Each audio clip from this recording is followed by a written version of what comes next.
আমি successfully weight loss করতে পেরেছি। খুব ভালো একজন ট্রেনার পেয়েছি। এদিক দিয়ে অবশ্যই আমি বাপ্পাদার কাছে শিখতে চাই।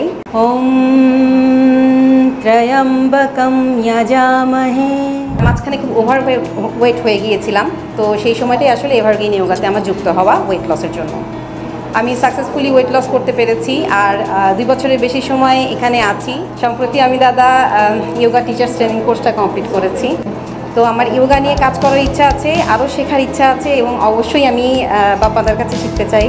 কারণ আমি খুব ভালো একজন ট্রেনার পেয়েছি, এদিক দিয়েও আমি খুব ব্লেসড। আজকে বাপ্পাদার জন্মদিন, শুভ জন্মদিন দাদা। অনেক ভালো থাকবেন, সুস্থ থাকবেন। আমি খুব ভালোবেসে আজকে বাপ্পাদার জন্য একটু পায়েস তৈরি করে নিয়ে আসছি, এটা খাবেন। আর আপনার দীর্ঘায়ু কামনা করে আমি একটা ছোট্ট মন্ত্র পড়ি, মহামৃত্যুঞ্জয় মন্ত্রটি পড়ছি। আজকে এভারগ্রিনের জন্মদিন, দাদার জন্মদিন। ওম ত্রয়ম্বকম যজামহে সুগন্ধিম পুষ্টিবর্ধনম উর্বারুকমিব বন্ধনন মৃত্যুর্মুক্ষীয়মামৃতা। সুস্থ থাকুন, ভালো থাকুন, সবাই ইয়োগার সাথে থাকুন।